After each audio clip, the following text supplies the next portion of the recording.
7:54 right now on a Thursday. A crime-fighting robot is on the campus of the University of Texas, Arlington this morning. It's the one on the right. One of the creators is Stacy. That's the guy on the left there. There to introduce us to the Knightscope K5, something that looks like what would happen if R2-D2 fell in love with an egg.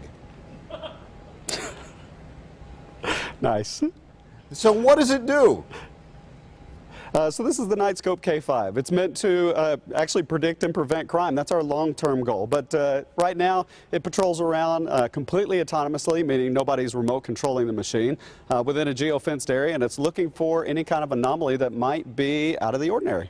So what might it see and how might it sense something odd going on? It would seem like something like a fire would be easy to detect and it could send a warning signal. Of course. How does it detect criminals? So basically we have a number of different sensors. So the machine has 360-degree video. We have two-way audio, so if you have somebody in distress and they want to reach somebody at a security operations center, they can push the button on the robot and talk directly to somebody in security. Then we have license plate recognition, so we can look at a database of license plates looking for people who might be of interest, people to whom companies have issued criminal trespass warnings, terminated employees, or perhaps they want to offer up a service to their employees to prevent domestic violence from turning into workplace violence. Then we have the ability to detect people. So if you have people in an area where they should not be at a specific time of day when they shouldn't be, so think of a shopping center in the middle of the night and you have somebody walking through. Maybe somebody wants to know about that.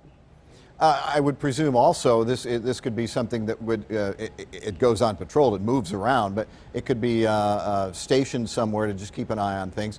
I could even see it being used for escorting someone through the parking lot, or at least keeping an eye on them as they go through that dark parking lot in the middle of the night.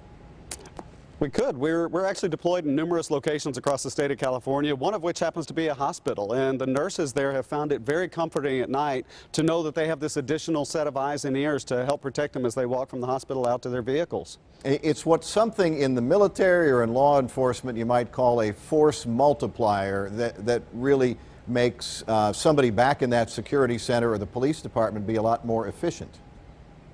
Precisely. So I was a police officer here in the Metroplex, and one of the things that I knew during that time was I only had so much real estate on my body to carry technology, but I always had my smartphone with me. So if we can tap into that technology that's incorporated into the K5 right there on your smartphone, it makes my situational awareness, it gives me much better actionable intelligence, and it makes me much safer in making those decisions. Okay, but bottom line, I know we're out of time, and I really got to ask you very quickly, how much does one of those things cost?